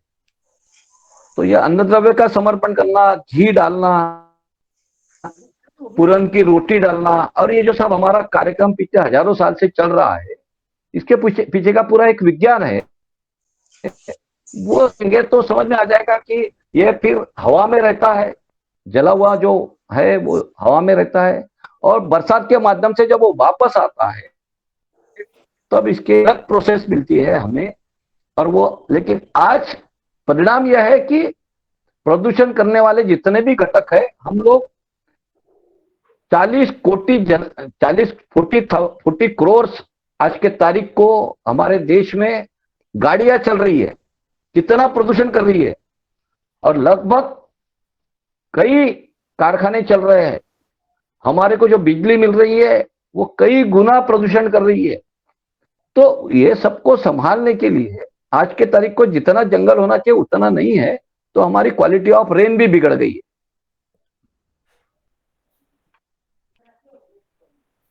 धन्यवाद जी। हाँ, हाउ टू, कैसे हम आप ये सप्लाई कर सकते हैं, मांग सकते हैं आपसे? आपका एड्रेस तो नंबर मेरे पास है। हाँ, नंबर सबको मिल गया है ना, आप कभी भी बुला सकते, कोई प्रॉब्लम। पहले नंबर ले लिया है हमने। हाँ, फिर से बता देता हूँ, 9422112420। और बाय कोरियर से आ जाएगा। Thank you. कोरियर से पहुंच सकता है, आपका एड्रेस हमें देंगे तो ये कोरियर से पहुंच जाता है, या फिर बाय स्पीड पोस्ट से आ जाता है। जी सर, धन्यवाद। Hello sir. हाँ, बोलिए सर, आपका वक्तव्य सुना, बहुत अच्छा वक्तव्य आपने दिया पानी के बारे में। मेरे मन में जो जिज्ञासा आई है उसको आपके सामने रखता हूँ कि बिल्कुल। आपने बोला कि एक बोतल में आप वो क्रिस्टल डाल के कई सालों से घूम रहे हो, बोतल भी धोने की जरूरत नहीं पड़ी, क्रिस्टल भी बदलने की जरूरत नहीं पड़ी, यह आपका वक्तव्य था। मेरे मन में जिज्ञासा आई है कि अगर किसी भी पानी में टर्बिडिटी है या पॉइजन है या जो कुछ भी है, कंटेमिनेशन है, ये कंटेमिनेशन दूर करने के 3 ही रास्ते होते हैं, जहां तक थोड़ा सा विज्ञान का छात्र हूं मैं। एक तो इवेपोरेशन होगा, इवेपोरेशन करो तो उड़ जाएगा, या फिर वो क्रिस्टल अगर एब्सॉर्ब करता है तो वो एब्सॉर्ब करेगा, या फिर कहीं अलग से वो डिपॉजिट करेगा। ये 3 रास्ते के अलावा चौथा रास्ता मेरे ख्याल में नहीं आ रहा। और अच्छा। आपके बॉटल में अगर वो क्रिस्टल जो है वो क्रिस्टल भी नहीं बदला जा रहा और बोतल भी नहीं धोई जा रही, तो फिर जहां से भी आप बोलते कि भाई रेलवे स्टेशन से या कहीं से भी अगर पानी लिया तो वो पानी ऑटोमेटिकली मतलब शुद्ध हो जाता है, तो ये तीन में से कोई भी अगर प्रोसेस नहीं होती तो वो कंटेमिनेटेड वाटर में जो कंटेमिनेशन है वो कहा जाता। ये मेरे मन में एक बुनियादी सवाल आया है। दूसरा बिल्कुल। सवाल है कि ये जो पानी है ये बोतल में अगर क्रिस्टल रखना है तो उसकी क्या कीमत होगी? यानी आमतौर पर अभी इतने सारे वाटर के कैन पहुंचाए जा रहे हैं, सब किए जा रहे हैं, तो इस तरह से अगर वाटर कैन में या बोतल में वो अगर क्रिस्टल रखना है तो उसकी क्या कीमत होगी? आप कृपया हमें गाइडेंस दीजिए। इसकी इंडिविजुअल फैमिली कॉस्ट है 10,000 रुपीज, इंडिविजुअल फैमिली के लिए। ये आप अपने घर में आपको जिस प्रकार से इस्तेमाल करना है वैसा कर सकते हैं। यदि आपको कुएं में डालना है तो आपको 100 मिलीग्राम इको चिप डाल के रख देना है। ओवरहेड में यदि आपका कारपोरेशन का पानी आ रहा है तो 10,000 है, उसको डिस्ट्रीब्यूट करके आपके मटके में भी रख सकते हैं, 2 क्रिस्टल ऊपर भी रख सकते हैं, 1 क्रिस्टल अपने बॉटल में लेके घूम सकते हैं, कोई प्रॉब्लम नहीं है। तो रही दूसरी बात, यू कैन डिस्ट्रीब्यूट इट। इसकी कॉस्ट अलग अलग होती है। जैसे जैसे हम खारे पानी के तरफ चले जाते हैं, आर्सेनिक युक्त पानी है आज के तारीख को हमारे देश में, बंगाल के कुछ एरिया इलाके में, कुछ आंध्र के इलाके में, कुछ पंजाब हरियाणा के इलाके में, कुछ कानपुर के इलाके में, कुछ अपना जो गंगा के जो किनारे है कुछ है कि जहाँ पे बहुत ज्यादा खराब पानी हो चुका है जिसके कारण गंगा भी खराब हो रही है। तो ये जो कुछ इलाके हैं, कुछ राजस्थान के हैं, यहाँ पे आर्सेनिक तक समस्या हो गई है। तो ये आर्सेनिक को भी यूटिलाइज करते हुए पानी को जैविक करता है। पानी की जैविक प्रोसेस जो होती है उसमें there is no shifting from one place to another, there is utilization, ये ध्यान में लेना है। तो मिट्टी भी जो होती है वो खराब नहीं होती है कभी। बचपन के जमाने में हम लोग मिट्टी भी खाया करते थे, तो मिट्टी खराब नहीं होती है। मिट्टी खराब है करके हमारी समस्या है। जब ये मिट्टी जैविक बन जाती है तो मिट्टी भी खाई तो भी समस्या नहीं बन सकती है। तो ये पानी में जब मिट्टी रहेगी तब इसको आप खाएंगे तो भी आपकी समस्या नहीं बनेगी साफ कभी भी। तो there is no need to clean it. आज क्लीन क्यों कर रहे हैं? क्योंकि there is a deposition. Deposition क्यों हो रहा है? वो बिस्लरी वाले क्या बोल रहे हैं कि भाई यूज एंड थ्रो, आप इसका पानी पियो और फेंक दो। Why this so? क्योंकि उनको मालूम है कि इसके ऊपर डिपॉजिट होता है और ये स्टैंडर्डाइज कर दिया है वर्ल्ड वाइड। जब कोई चीज स्टैंडर्डाइज हो जाती है वर्ल्ड वाइड तो समस्या बनती है। नहीं तो समस्या क्यों है? एक बॉटल, आज से 50 साल पहले भी हम लोग एक वाटर बॉटल लेके जाते थे, उसमें पानी भरते थे हर रेलवे स्टेशन का, हर बस स्टैंड का। कौन सी समस्या थी? कोई समस्या नहीं थी, क्योंकि क्वालिटी ऑफ वाटर अच्छी थी। जैसी जैसी हमारी क्वालिटी ऑफ वाटर बिगड़ते गई, हमारी एक एक प्रोसेस चेंज होते गई। अब क्या भी ये किसी के समझ में न आते हुए हम लोगों ने वे अडॉप्ट दी। डेवलप कंट्रीज ने जो अडॉप्ट किया वो हम लोगों ने अडॉप्ट किया। डेवलप कंट्रीज ने स्टेन डालना चालू किया, हम लोगों ने स्टेन डालना चालू किया। डेवलप लोगों ने किडनी का डायलिसिस प्रोसेस चालू किया, हम लोगों ने चालू कर दिया। इस प्रकार से ये सब सिलसिला चला है जो बहुत बड़ा बिजनेस बन गया है। ये मुझे तो कई बार ऐसा बोलता हूं मैं कि ये वर्ल्ड वाइड बिजनेस किया गया है WHO के माध्यम से। गुरुजी भी कई बार ऐसे बोलते रहते हैं। सर मेरा पहला जो बुनियादी सवाल था उसका समाधान कीजिए कि अगर बोतल बोलो। है, बोतल में वो क्रिस्टल है और क्रिस्टल में कोई कहीं का भी अगर पानी डाला दिया तो वो अगर इवेपोरेशन, एब्सॉर्प्शन या सेपरेट डिपोजिशन, तीन क्रियाओं के अलावा अगर उसका सीधी बात कंटेमिनेशन में होता तो चौथी क्या क्रिया होंगी? सर मैंने आपको सीधी बात बताई कि आपकी मिट्टी जो भी पानी में आएगी, जो भी प्रदूषित घटक आपके पानी के साथ बॉटल में आएंगे, वो यदि हेवी है तो वो नीचे बैठेंगे। मैं आपको 1 मिनट में एक बॉटल ला के दिखाता हूँ। 1 मिनट, आप 1 मिनट चालू रखें। गर्मी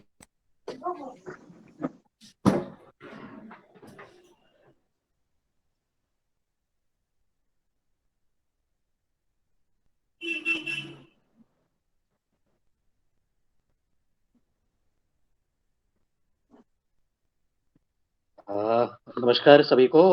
डॉक्टर दुबे, मेरा प्रश्न जो है आपसे, जो आपने कहा उससे मिलता जुलता है।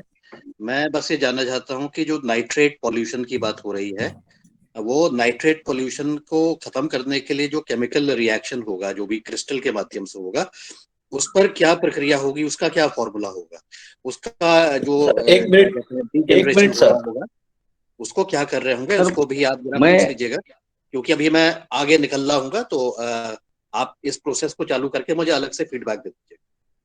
ओके। सर ये जो बॉटल है, नाइट्रेट ये के बारे बॉटल में में मेरा मिट्टी भी इंटरेस्ट है सर, ये मिट्टी है, इसमें देख रहे हैं आप नीचे में, ये बॉटल में, ठीक है। एक नदी का पानी मैंने डायरेक्टली लाया था, और ये पानी मैं पी सकता हूं।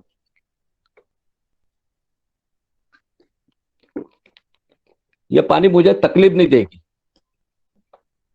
इसका कारण है, इसमें का सबसे टॉप मोस्ट पॉल्यूशन होता है वो नाइट्रेट।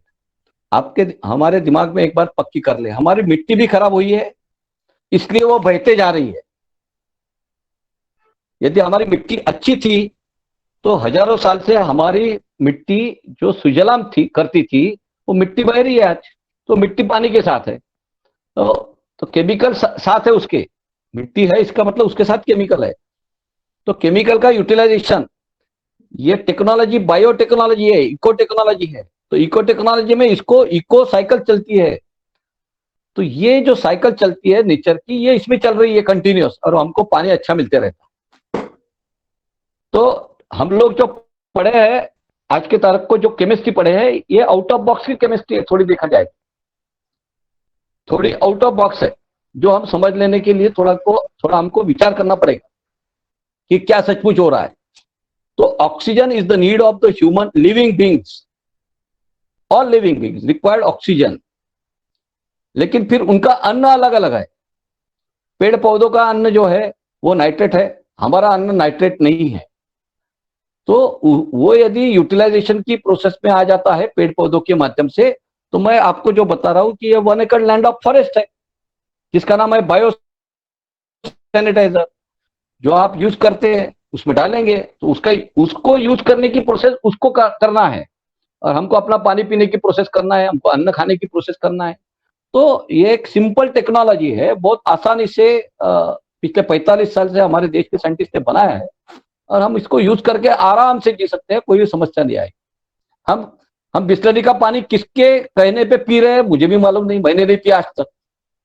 हम आरओ का पानी अपने घर में लगा के किसने बताया कि हम पी रहे हैं? और वो पीने के बाद भी हमको हार्ट के प्रॉब्लम चालू है, हमारे को डायबिटीज के प्रॉब्लम चालू है। साहब, आज वर्ल्ड में कई राष्ट्रों ने आरओ के ऊपर बैन लगा दिया है। भारत में भी एनजीटी, नेशनल ग्रीन ट्रिब्यूनल ने बैन लगाया है।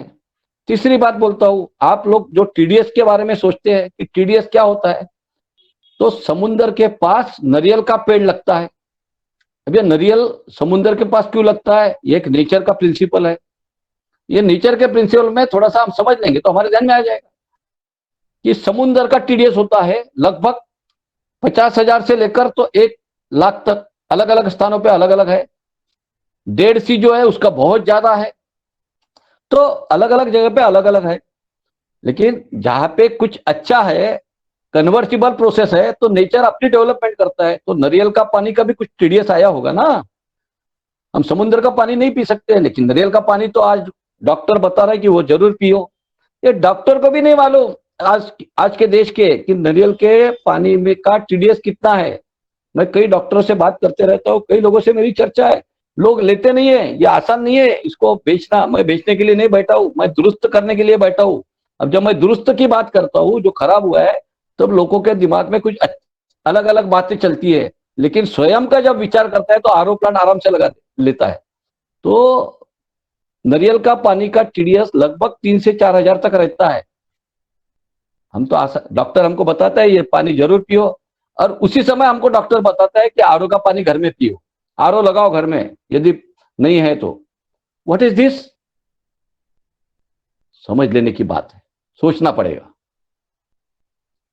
सर जी, हमारे सीजीएम सर जो थे वो ट्रैवल में, उनका सवाल था कि अगर पानी में ज्यादा नाइट्रेट है, हेलो, तो पानी में ज्यादा नाइट्रेट है तो नेचुरली वो बोतल में यदि हम वो नाइट्रेट, ज्यादा नाइट्रेट वाला पानी भरते हैं और उसमें क्रिस्टल डाल देते हैं, आपने कहा उसके मुताबिक, तो उसमें से वो नाइट्रेट का प्रमाण जो है वो कम कैसे होगा, और उसका मतलब पानी से वो नाइट्रेट किस तरह से सेपरेट होगा, इस पर थोड़ा प्रकाश डालिए। नाइट्रेट सेपरेट नहीं होते हैं, पानी में से कोई भी चीज सेपरेट नहीं होती है। यह टेक्नोलॉजी एक 1 एकड़ लैंड ऑफ फॉरेस्ट है।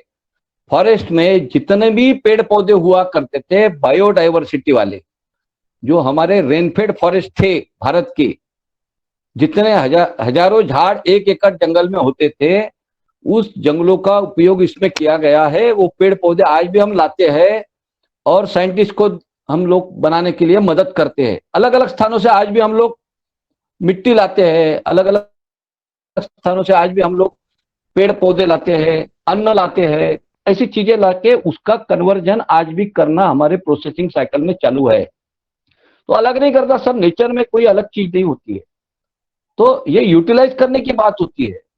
आज हमारे जंगल, मैंने पहले दिन बताया था कि हमारे जंगल में यदि हम धूपकाल में चले जाते हैं तो हमको गर्मी महसूस होती है रादर देन इन अर्बन।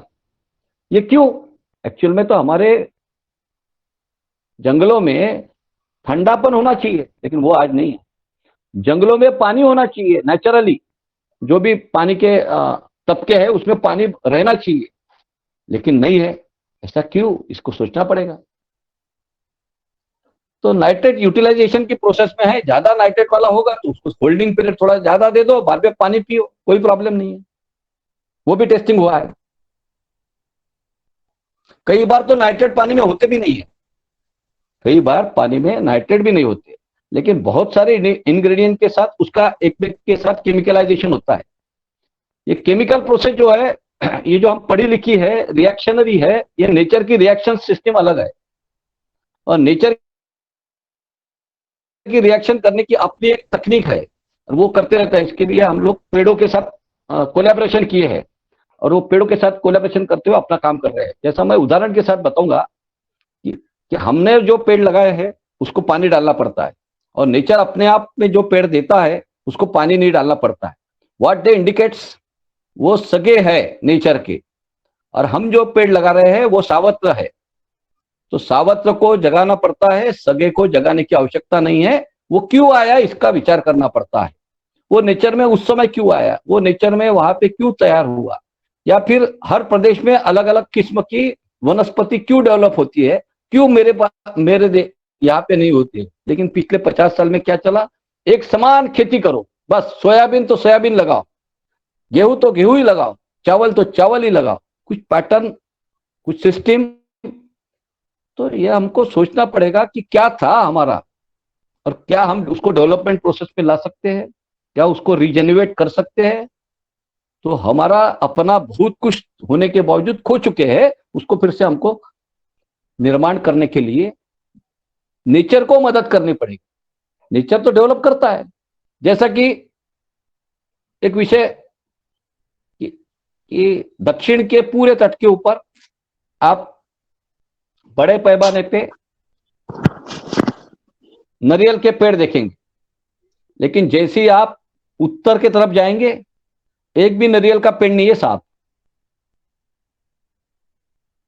तो वहां पे क्या है, बबूल के झाड़ है, बबूल के झाड़। वहां नारियल के पेड़ क्यों नहीं है, ये प्रश्न एक बहुत बड़ा प्रश्न है। तो नेचर अपना बनाता है, हम लोग नहीं बनाते। तैयार हुए हैं सर ये और बबूल के पेड़ भी अपने आने के पहले हुए हैं। बोलो जी, एक हमारा प्रश्न बोलो है। हमारा जो बोलो ना। ये हिमाचल प्रदेश या उत्तरी पहाड़ी क्षेत्र है, यहाँ जो खेती बाड़ी होती है वो रेन फेड एरिया है। वर्षा होगी तभी खेती बाड़ी होगी, सिंचाई का कोई साधन नहीं है। खास करके हमारे सेब के जो बगीचे हैं, उस जगह पे हम इसको कैसे यूज कर सकते हैं? बिल्कुल आसानी से कर सकते हैं, कोई प्रॉब्लम नहीं है। आज के कैसे तारीख को तो बिल्कुल, आज के तारीख को तो हर खेतों में एक बोरवेल कम से कम बनी हुई है। मैं घूम के आया हूँ, काफी जगह पे बोरवेल बनी है, काफी जगह पे कुएं है, बावड़िया है। वो बावड़िया में डालिए आप, देखो पानी का पर्कोलेशन बंद है। यह अच्छी समस्या है। इकोलॉजी डेवलपमेंट प्रोसेस ये स्टॉप होने के कारण ये समस्या बढ़ते जा रही है। तो ये जो टेक्नोलॉजी है ये इकोलॉजिकल डेवलपमेंट प्रोसेस की एक बहुत बड़ी आउटकम है। तो इकोलॉजिकल डेवलपमेंट जब होता है तो जो भी रेन होता है वो परकोलेट हो जाएगा, एक बात।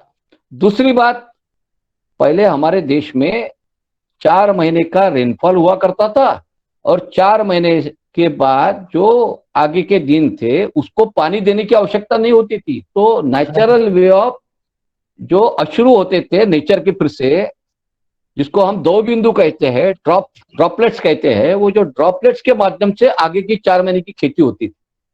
तो नेचर को हमने पूरा बिगाड़ दिया, तो अब ड्रॉपलेट्स मिलना भी मुश्किल हो रहा है। तो ये केमिकल युक्त ड्रॉपलेट्स होते हैं, तो ये फिर से हमारी समस्या बनती है। तो हमको अपनी खेती में सुधार करते हुए अगल बगल के खेती में सुधार करने की कोशिश करेंगे, या फिर हमने किया तो ऑटोमेटिक किया, न किया आजू बाजू में तो भी हम लोग उसको फायदा दे सकते हैं। इतनी अच्छी टेक्नोलॉजी है क्योंकि नेचर अपने आप घूमता है। जी आदरणीय डॉक्टर किशोर दिनेश जी का प्रश्न का समाधान हो गया। आदरणीय हमारे पवन सर जी ने जो सीख लिया था। हेलो, हाँ हाँ बोलिए। प्रश्न है कि जैसे हम कोई सिंचाई नहीं कर रहे, सारा ही वर्षा पर आधारित है, हम उसमें हमारे बगीचों में पावर स्प्रेयर यूज होता है, तो वो जैसे आप जमीन खोदेंगे तो उसको इसको स्प्रे में डाल के पावर स्प्रे के माध्यम से क्या छिड़क सकते हैं इसको? बिल्कुल कोई प्रॉब्लम नहीं है। अच्छा, कीड़े नियंत्रण होता है इससे। कीड़ों, देखो भाई साहब, अपने घरों में मच्छर क्यों आता है इसका हमने कभी विचार नहीं किया और मच्छर को लॉक करने की पूरी प्रोसेस की, बराबर है।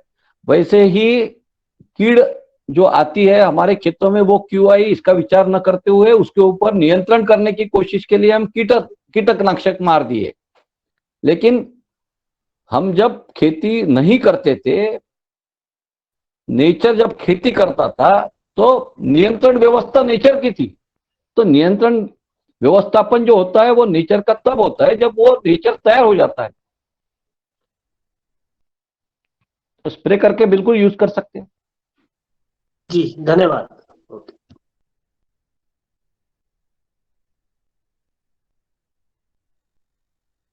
Hello sir. सर मैंने मेरा हाँ। ईमेल डाल दिया है बॉक्स में, और इससे आपने जो सर मैं अभी तो नहीं सर, मेरा नंबर आप ले लीजिए और मेरे नंबर के ऊपर ईमेल डालेंगे तो मैं कुछ इन्फॉर्मेशन दूंगा। ठीक है, मैं अभी कुछ आपके नंबर पे मैं मेरा ईमेल डाल दूंगा। आपने जो ये रिसर्च किया है और इससे जहाँ पे भी दुनिया में या और इंस्टीट्यूशंस में उसको मान्यता मिली है, उससे कंसर्निंग रिसर्च पेपर्स अगर आप साझा कर सके तो हम बहुत आभारी। ठीक है, मैं आपको भेजूँ। आदरणीय धन्यवाद, सदन को प्रणाम। आदरणीय हमारे श्री पवन कुमार जी सर अगर नेटवर्क में हो तो उनका फाइनल मार्गदर्शन के लिए मैं आमंत्रित करता हूं। अगर आवाज मेरी पहुंच रही हो प्रभात को, शायद पवन सर जी के पास आवाज नहीं पहुंच रही है। तो आदरणीय दिनेश जी सेमवाल जी, आज का इस कार्यक्रम का समापन की ओर आभार ज्ञापित करने का कष्ट करें, ले जाएं इसको। एक प्रश्न मैं आप लोगों से पूछता हूं, आप उसका विचार कीजिए। हमारे घर में आरओ यदि लगे हैं तो वो आरओ जो लगे हैं उसको 3, 4, 5 महीने के बाद हमको मेंटेनेंस क्यों करना पड़ता है या वो फिल्टर्स रिमूव क्यों करना पड़ता है, ये आप सोचिए।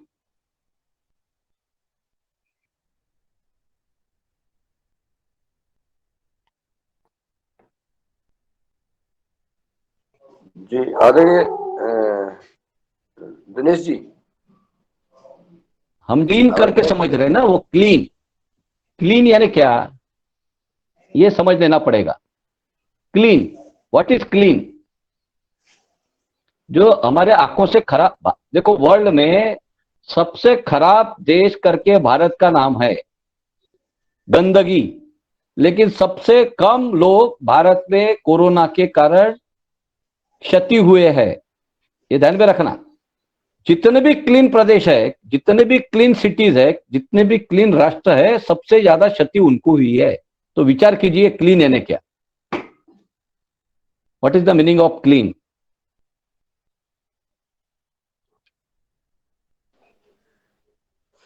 आदरणीय रंजना बहन जी, हाँ रमेश मेहरा जी, स्वागत है, बताइए। यार जी ओम। ओम। नर्मदापुरम से रमेश मेहरा। सर, ये ट्यूबवेल में जब हम इसको डालेंगे तो इसका उपयोग कितने दिन बाद करना होगा फिर पानी निकालने के? रोज 1 क्रिस्टल डालना है, ऐसे 4 दिन लगभग 4 क्रिस्टल डालते रहेंगे। रोज इसका उपयोग कर सकते हैं 4 घंटे के बाद। फिर ये लगातार डालना होगा या कुछ समय बाद ये ठीक हो जाएगा पानी? सर ऐसा है, ये 4 क्रिस्टल है, आपको दिखाया जी। ठीक है। मैं क्या बोल रहा हूँ कि 1-1 क्रिस्टल रोज डालना है। कितने दिन डालेंगे आप? 4 दिन, ठीक है।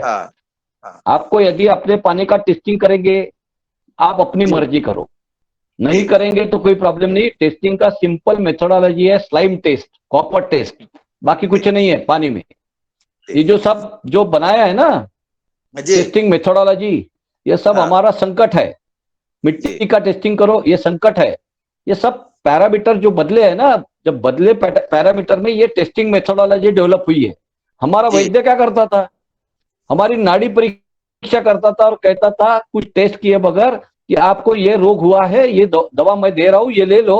3 दिन के बाद चौथे दिन खाने की भी जरूरत नहीं है। जी जी जी। आज के तारीख को क्या है, मैं एक सिंपल मेथड से सबको समझाने की कोशिश करता हूं, हर समय करता हूं जी, कि आज एलोपैथी डॉक्टर की तरफ चले जाओ, उसको बताओ मेरे पैर दर्द हो रहा है, थोड़ा सा फ्यूरिज भी फीलिंग कर रहा है, वो आप पेन किलर की गोली देता है, उसके साथ एंटासिड की गोली देता है। हम लोग घर में आते हैं, वो खाते हैं, आराम करते हैं। 3 दिन में हमारा पैर तो अच्छे हो जाते हैं जी। फिर हम वैद्य के पास चले जाएंगे, उसको भी बताएंगे, या फिर नहीं बताने के बाद नाड़ी परीक्षा में वो हमको दवाई देता है। अब ये दोनों दवाई में क्या फर्क है देख लो। एक पैर दर्द बंद होता है, दूसरा पैर दर्द का कारण ढूंढता है, root cause.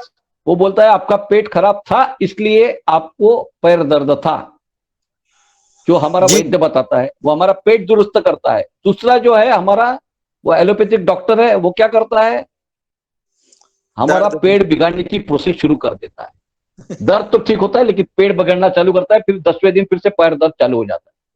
Ji. So our technology is a Ayurveda technology, जड़ से दुरुस्त करने वाली टेक्नोलॉजी है। और इतनी बड़ी टेक्नोलॉजी करने वाला वर्ल्ड में आज कोई नहीं। जी जी। ओम। ओम। आदरणीय दिनेश जी सेमवाल जी तक मेरी आवाज पहुंच रही है? दिनेश जी सेमवाल जी नेटवर्क में नहीं है। जी धन्यवाद आदरणीय भाई जी। हाँ, इसका समापन की ओर अपन आमंत्रित कर लें। हाँ जी, सदन में सभी महानुभावों को मेरा प्रणाम, ओम वंदन। और आज की हमारे योग कक्षा बहुत सुंदर रही। आज के हमारे योग टीचर आदरणीय ज्योत्सना जी महाजन, उन्होंने बहुत सुंदर कक्षा ली, उनका मैं आभार व्यक्त करती हूँ, उनको धन्यवाद देती हूँ। और आज के हमारे मुख्य अतिथि आदरणीय अरविंद जी कबड़े, उनको भी मैं धन्यवाद, उनका भी मैं आभार व्यक्त करती हूँ। उन्होंने 3-4 दिन से लगातार हमें विश्व मुक्त जल के बारे में बहुत महत्वपूर्ण जानकारी दी, उनका भी मैं आभार और धन्यवाद करते हुए आदरणीय हमारे श्री मुन्नीलाल भाई जी, सभी पार्टिसिपेंट का मैं नाम ले रही हूँ। आदरणीय राजश्री कुशवाहा जी, आदरणीय अजीत कुमार सिन्हा जी, आदरणीय अरविंद जी हमारे आज के मुख्य अतिथि, और आदरणीय भगवान दास कुशवाहा जी, आदरणीय भुवनेश्वर राय जी, आदरणीय बिंदेश्वर तिवारी, आदरणीय डी शर्मा जी, आदरणीय दिनेश सेमवाल जी, आदरणीय डॉक्टर किशोर दुबे जी, आदरणीय इंजीनियर टोलीचंद दादा जी, आदरणीय गजानन पवार जी, आदरणीय हैप्पी साहू, आदरणीय नीलकंठ साबड़े जी, आदरणीय ओमकार नाथ जी, आदरणीय प्रदीप राज वर्मा जी, आदरणीय पुण्यकांत समर्थ जी, रजत चौधरी जी, राकेश गौर जी, आदरणीय रवि आदित्य जी, आदरणीय संजय भगत जी, आदरणीय